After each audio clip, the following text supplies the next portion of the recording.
this video, we will do some exercise together to check if you understand or know about population in simple.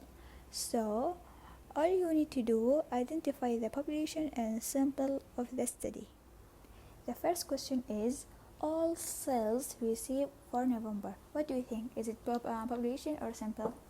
Okay, the correct answer is population. Okay, next question.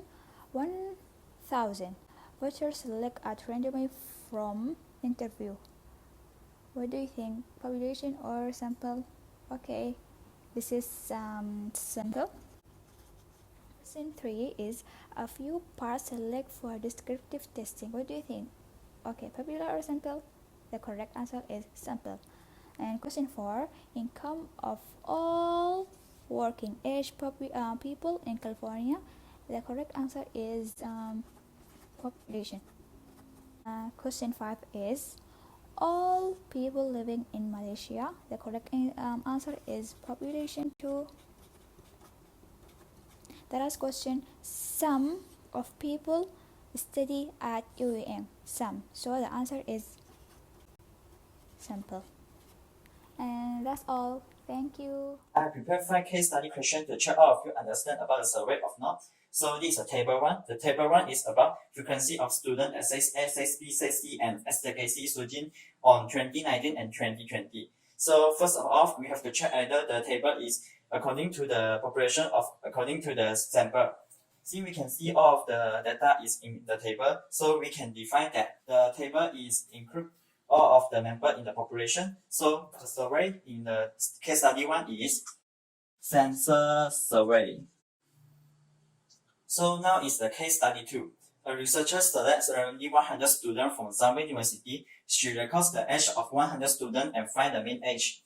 The result of the mean age is 21.9 years. Determine the type of surveys, and if it is a sample surveys, define whether it is random sample or non-random sample.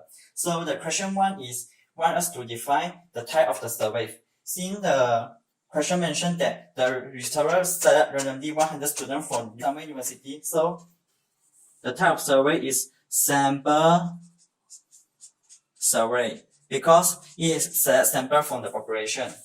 And the second question is define whether it is random sample or non-random sample. So the question also mentioned that researcher select randomly 100 students from the same university. There is no any condition in the survey, so it is also a random sample. So now it's a turn of case study 3. A researcher select randomly 100 female students from some university. All of the female students are multimedia students. She records the academic result of the 100 students and calculates the mean. The mean is 81.5%. State whether the survey is random sample or non-random sample. So since the question mentioned that the researcher selected randomly 100 female students from the Stanford University, and all of the female students are multimedia students. So the male student and the student which is not studying the multimedia course will not be selected in the survey. So the survey is non-random sample. So this is case study 4. A researcher prepared 7 red, yellow, and blue balls and put them into an opacity box with red color. Then he picked up a ball randomly from the box and record the result. After that, he put the ball back into the box. The procedures will be repeated 10 times and find out which color has the highest frequency to pick up. State whether the experiment is simple random sampling without replacement. So since the question mentioned that the researcher will be put the ball back into the box after he record the result. So the experiment is simple random sampling with replacement. So now it's case study 5. The researcher prepared 7 red, yellow, and blue balls and put them into the opacity box with red color. Then he picked up a ball randomly from the box and record the result. The procedures will be repeated 10 times and find out which color has the higher frequency to pick up. State whether the experiment is simple random sampling with or without replacement. Since the question did not mention that the researcher have put the ball back into the box after he record the result, so the experiment is simple random sampling without replacement. So that's all of my part. Case study question to check whether you understand the variable or not. There are 3 categories of Penang Bridge International Marathon in the short form of PBIM. There are full marathon, half marathon, and 10 km run. The distance of each race is 42 km, 21 km, and 10 km respectively. The completion time of participants will be recorded. So now, what is the qualitative variable in this case study? This is the categories of PBIM because the full marathon, half marathon, and 10 km run is not the numerically valued variable.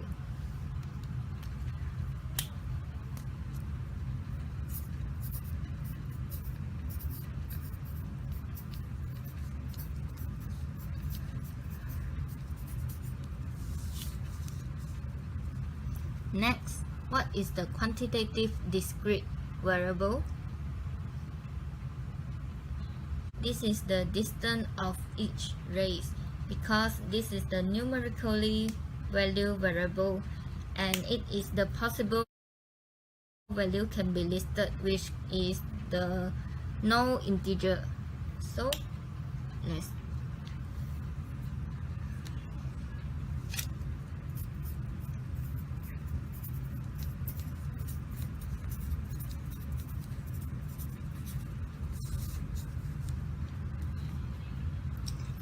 And the last, what is the quantitative continuous variable?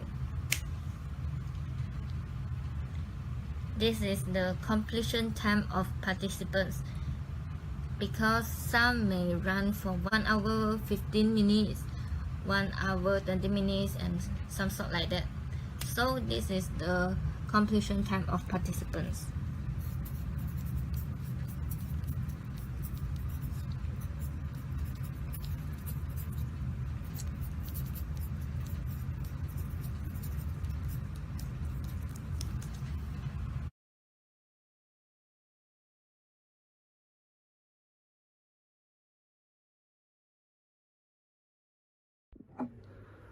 Hi, today we'll talk about case study of source of data.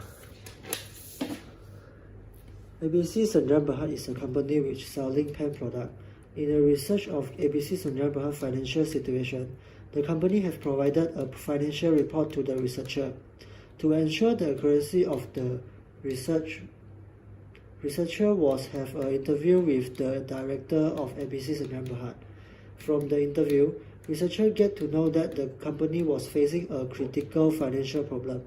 This is caused by the sales of the company was very low and could not cover the operating costs.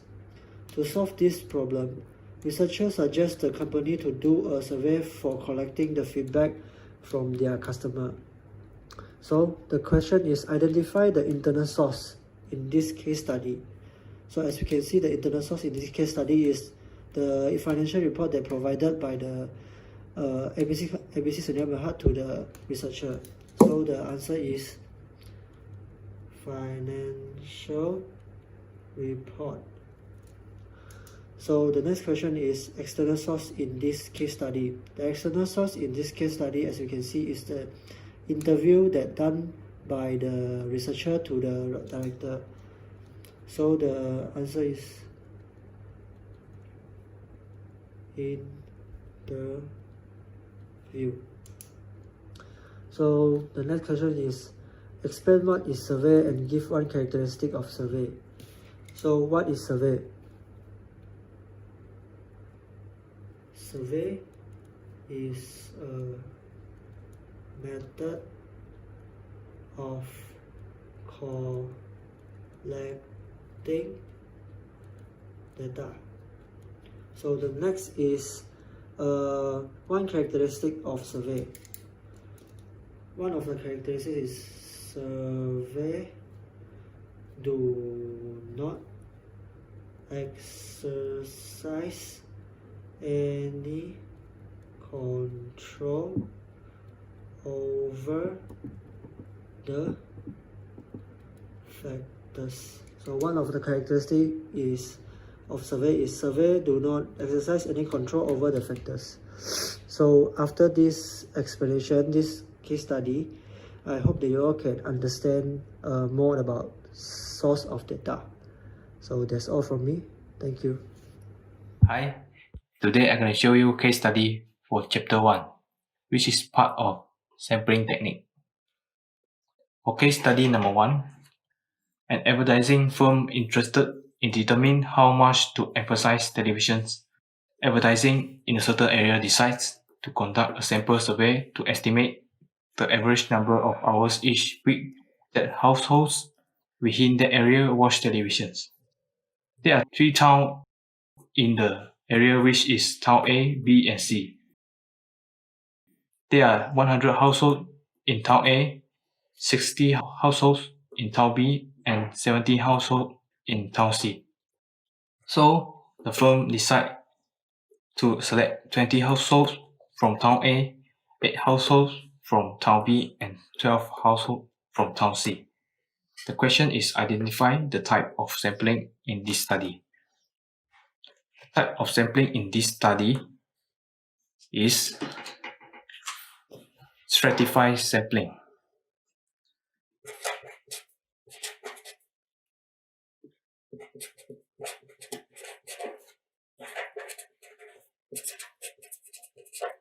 Because the field decides to select 20 households from town A, 8 households from town B, and 12 households from town C, which means the firm divide the population into subgroup, which is called strata. For case study number 2, the Malaysian government wished to evaluate the number of immigrants living in Malaysia.